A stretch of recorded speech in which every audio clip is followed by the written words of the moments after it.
मेरा संपर्क उनके साथ कॉन्सर्ट्स की वजह से और उनके कॉन्सर्ट्स के माध्यम से सबसे अधिक रहा। कोई 142 इवेंट्स अराउंड द वर्ल्ड, 21 देशों, 53 शहरों में।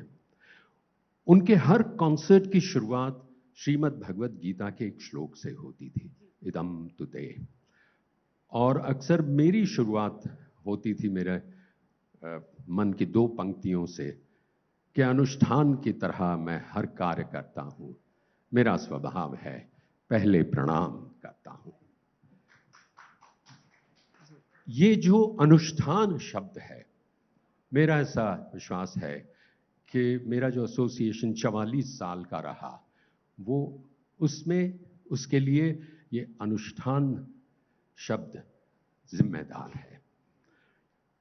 इसलिए कि लता जी जो करती थी उसे अनुष्ठान समझती थी।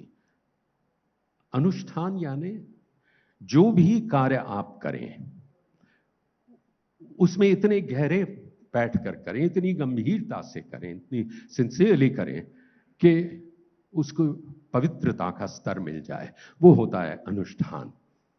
और मेरा स्वभाव कुछ उस तरफ जाने का रहा। और मेरी पहली मुलाकात में ये एक तरह से तय हो गया।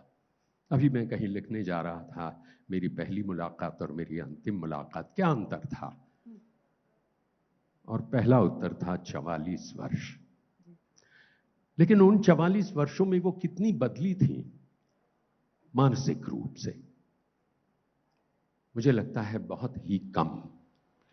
केवल पहले काम की ललक थी।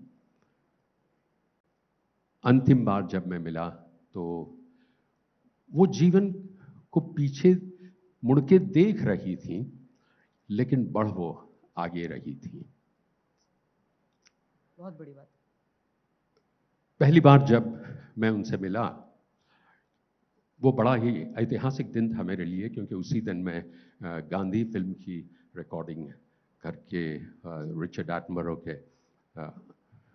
तहत वो उनकी निश्रा में करके आ रहा था। हो सकता है मैं लेट हो जाऊं, और मुझे बड़ा डर लग रहा था क्योंकि मैंने उनकी वक्त की पाबंदी के बारे में बहुत सुन रखा था। और मैं स्टूडियो पहुंच गया, हम एक रिहर्सल के लिए मिल रहे थे, क्योंकि मुझे यूं समझिए परीक्षा स्वरूप बुलाया जा रहा था एक कॉन्सर्ट एंकर करने, और वो कॉन्सर्ट होने वाला था कोल्हापुर में। ये मत भूलिए कि कोल्हापुर की कन्या 22-23 सालों के बाद इतनी सफलता प्राप्त करने के बाद फिर जा रही थी, तो वो देखना चाहती थी कि क्या ये लड़का कर सकेगा, हमारे कार्यक्रमों के स्तर तक उठ सकेगा। यही उनका मानस रहा होगा।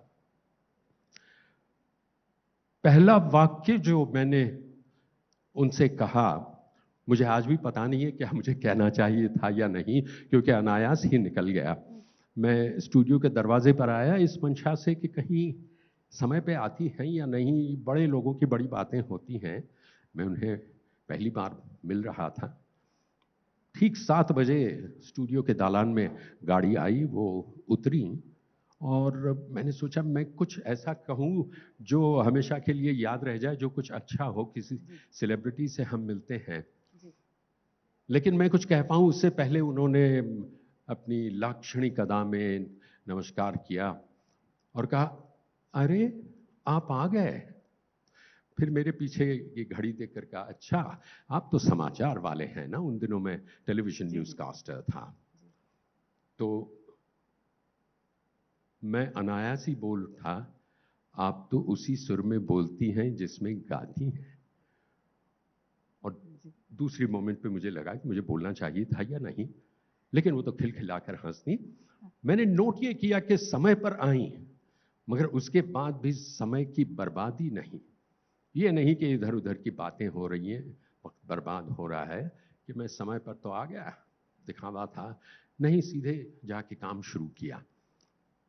और काम शुरू करने से पहले मैंने कहा कि मैं बता दूं कि मैं ये काम कर पाऊंगा या नहीं, ये मुझे पता नहीं था, क्योंकि कोल्हापुर मराठी, वो मराठी गीत कुछ गाएंगी, मैं क्या कर पाऊंगा। तो मैंने उनसे कहा कि आपसे मैं कुछ 2-3 बातें करना चाहता था।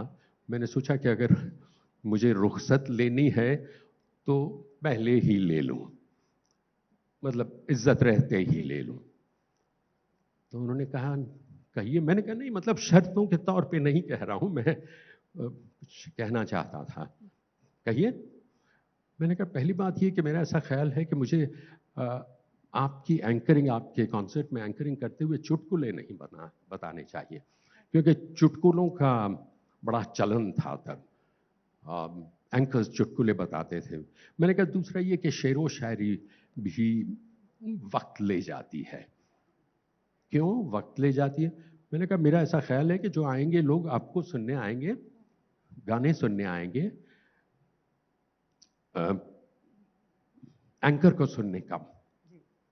और तीसरे और शायद सबसे महत्वपूर्ण कि आप जो गीत गाने जा रही हैं उसके बारे में उसका ब्यौरा, उसकी डिटेल नहीं बतानी चाहिए। तो उन्होंने शांति से पूछा तो आप क्या करेंगे? मैंने कहा ये तो मुझे अब भी नहीं पता, मैं इतना जानता हूं, मैं भरसक प्रयत्न करूंगा। तो उन्होंने कहा आप प्रयत्न कीजिए, बाकी मैं देख लूंगी।